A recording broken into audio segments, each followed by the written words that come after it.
a special guest. We have with Tanya Durham. Hello. She's from Sterling Healthcare, chiropractor. She's originally from Southern California, correct? Correct. Moved to Atlanta in 1999? Yes, it was 99. Yeah, see, gotta do some research. So she's here to explain to us a little bit about the benefits of going to a chiropractor and just some health benefits of keeping a healthy back. So welcome. Thank you. So how did you get into chiropractor? Is that how you say it? Chiropractic. Chiropractic, okay, Yes. chiropractic. And what do you like about it? Well, I'll answer that part first. What I absolutely love about chiropractic is just the ability to meet so many different personalities as patients and help get them well and keep them healthy. Got into chiropractic through my very first adjustment. As far as my job, the main purpose is to make sure that your brain can communicate 100% with your body on all of its functions. So what is the first thing you would do for me? Well, first thing you would do, come in, we hand you a packet of information, fill out some paperwork. Okay. So we get that done, they'll bring you back to me, and then my job is to do an exam on you, Okay. check your ranges of motion, Okay. ask you about your pain and what is going on health-wise with you, what are your main concerns. Okay. And then I'll do an examination, a couple of orthopedic tests, see just where you are, get a nice baseline, and then possibly take some x-rays if needed. Okay. There's a lot of congenital things that people don't really know they have until you see it on the x-ray. So I can feel good, but the x-ray may tell a different story. Exactly, Okay. that is correct. So give an example. Well, say I feel good, but you see something on the x-ray. What has happened in the past that you see that the person didn't even know what's going on? I have seen some congenital things or things that they were born with, like fused vertebrae. But I've seen healing fractures, I've seen Okay. bone tumors, and things of that nature. So is this also safe for children? Yes, it is. It's very, very important from day one. So what would you recommend as far as how many times to go see a chiropractor? Well, it Or like in a depends. year or a month? It depends on each individual circumstance. Okay. So somebody who is acute, who has a injury, they may need to come in 3 times out of the week so we can help that injury heal properly. What we don't want is the scar tissue to grow or build up in a way that prevents motion and function of that joint. So that's for somebody who's acute. Okay. As far as somebody who's been under chiropractic care all their life, Right. they may only need to come in once a month or Okay. maybe twice a month. But it really depends on each individual, their care, and their history. And we Okay. get all of that information in that initial exam. So does insurance cover chiropractic care? Yes, it does. Okay. Depending on what your insurance or what plan you have with your insurance, chiropractic can be covered. Okay, there you go. Okay, so what are the main causes now of back problems? Okay, main causes of back injuries. It could be because your hips are off or unbalanced. Okay. We call that pelvic unleveling, and it ends up drawing one leg shorter than the other. Okay. That's going to increase the stress on those joints, causing those joints to not move as well as they're supposed to. Okay. And this lack of motion is going to irritate the nerve, which is going to give you that pain and the muscle spasm, because it's kind of like a cycle. So once the muscle starts spasming, it starts trying to pull that bone out of alignment because of the irritation on the nerve with that joint. There's also injuries, sports injuries, car accidents, Right. falls. Okay, you're walking and you roll your ankle. Right. You don't realize that your ankle, just rolling it, can Mhm. affect your spine because it's all a chain. Mhm. And it starts from the feet up. So even if you have flat feet, Right. that's going to cause inflammation in the joints of your ankle, your knee, on up to your hips, into your lower back, and all the way up the It's a chain. domino effect pretty much. It's a domino effect. Wow. When you're sleeping, I know I asked you this as well. So how important is the position, how you sleep affect your back and your spine? Okay. The position of how you sleep is going to affect the muscles. And so if you are laying on your side, your hips are tilted at an awkward angle. So it's going to stress one side of the muscles out more than the other. That stressed out muscle is going to spasm up. That spasm is going to pull the joint out of alignment, irritating the nerve, which is going to then send more signals to increase the spasm. So you're telling me every time I sleep on my side, I wake up in the morning, I have this back pain. It eventually goes away, but you're saying if I have a pillow between my legs, that can alleviate Correct. that. If you're a side sleeper, it's always good to put a pillow between your legs to keep your hips level. Put a pillow under your head just so your neck is level. That way you're not overstressing one side of the muscles more than the other. If you are someone who sleeps on your back, put a pillow underneath your knees. This is going to take the stress off of the muscles in your lower back, and that's going to help you get some nice, balanced, equal sleep for the night. What you don't want to do, though, is sleep on your stomach, because that's going Let's talk about that. Why not sleep on your stomach? Because what it's going to do is it increases the curve in your lower back, Right. which is, again, going to stress the muscles out more. Okay. And then not only that, your head is going to be turned either right or left or propped up on your arms. Right. Now we have awkward angles and rotation in your neck. Working together, just working together. It all works together. A pillow underneath your head, or if you do, don't have 4 of them, because Right. that's going to force your head into flexion, Exactly, I hate that. stretching those or stressing those muscles. So is it good for me? I don't sleep with any pillows. I feel as though when I see something under my head, I feel like pressure where I shouldn't feel it, so I sleep flat. Is that fine? That's fine if you're on your back. Yeah, I'm on my back. Yeah. I'm not. So just all you have to do is just prop something under those Not me. knees. Okay, good. So how does massage therapy connect with a chiropractic care as well? Like how do they join together? Massage therapy and chiropractic go very, very well together. My job as a chiropractor is to focus on the joints. I want to open up the communication between your brain and your body, but making sure your joints are moving fluidly like they're supposed to. That's my main focus. A massage therapist is going to focus on the muscles. So they're going to start working on those spasms, helping to release those buildups, or we call them trigger points, so that it doesn't pull the bone out of alignment once I put it back in. Okay. And so they work very, very well. It's a beautiful synergy.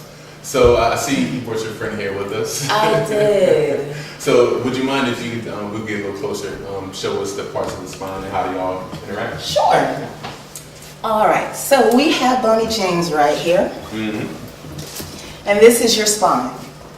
Now, just a little bit of anatomy. Brain sits right here. You have 7 bones in your neck. You have 12 in your upper back.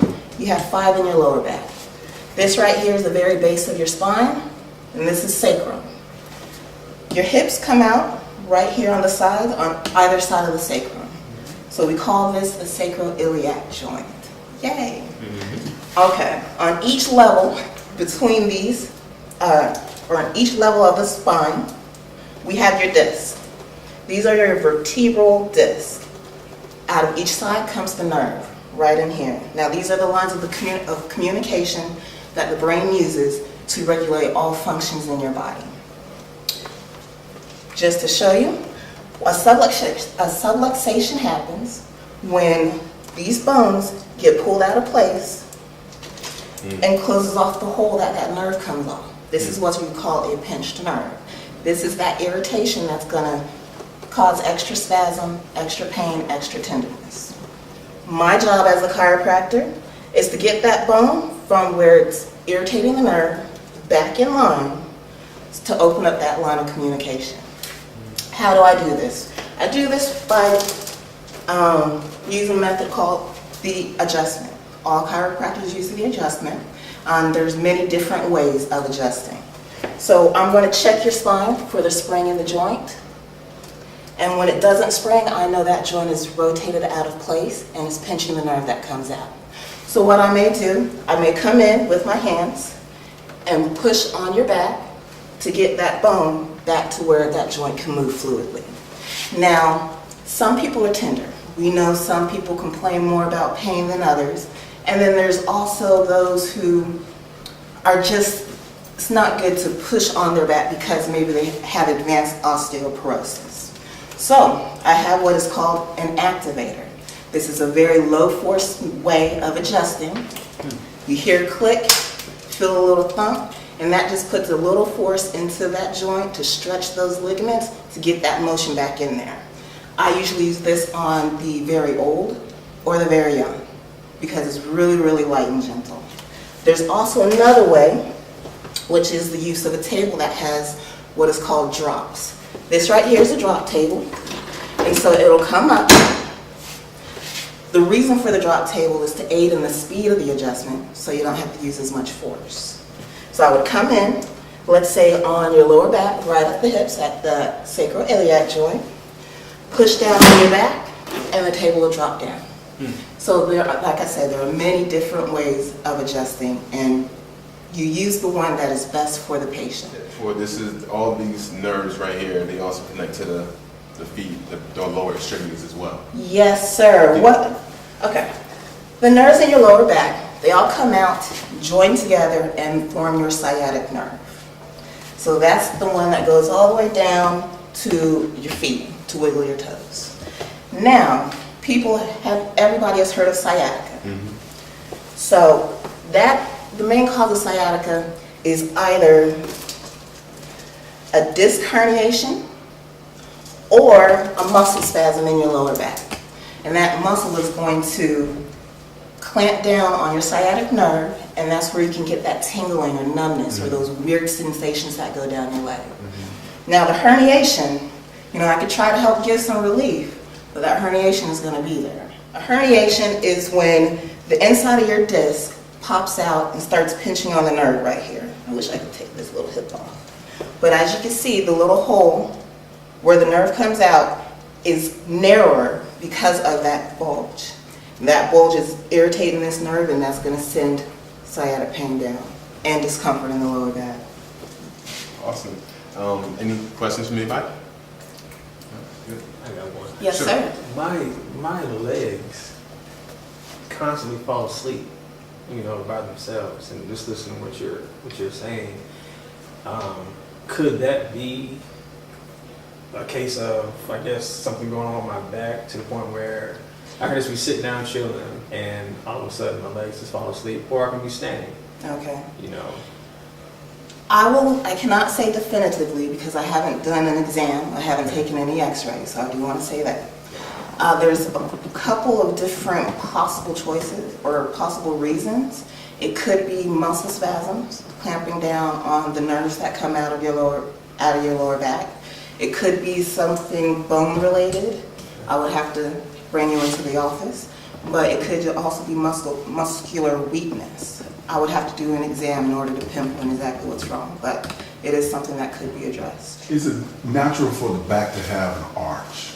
Yes. And by doing this, you take away that arch? By getting adjusted, you're actually going to improve that arch.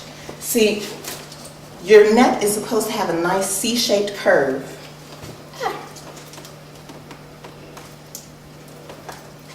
Going this way. And so that C-shaped curve is going to be up here in your neck as well as your lower back.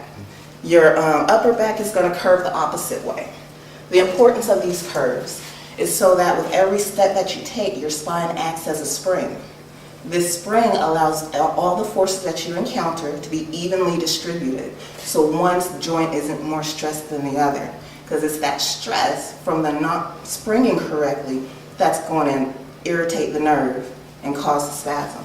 And so with the proper motion, you still get the curve and you get reduced irritation. So yes, we don't straighten it out, we try to improve it. Yes. Does stepping on your back really work?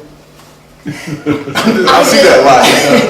I do not advise having someone step on I hear your that so back. many times. They say, step on my back. Oh, Heels. So you don't advise doing that? No, Okay. see a massage therapist before you have somebody put their whole I haven't weight had on them your either. I'm back. just saying. Yeah, see a massage therapist, because the whole stepping on the back is, I believe, more for relief of the tightness of the muscles. Okay. So that's more of a muscular spasm thing. Got it. Yeah, that's a different show. Step yourself. Before we get out of here, can you please tell the viewers where they can find you, your information at as well? Okay. I am located on Dill Avenue, 923 Dill Avenue in Atlanta at Sparlin Healthcare. If you need to reach me, you can give me a call at 404-753-3141. My extension is 145. I'd be happy to answer any questions. Thank you so much for taking the time to come out. It really means a lot. Thank you the for audience for having me. coming out. I appreciate it. Thank you, guys. Of course, thank you. Anytime. This is Jazz for oldfashionedhealth.com. Until next time, stay mentally focused, stay healthy, and stay fit. Until next time, I'm Jazz. oldfashionedhealth.com.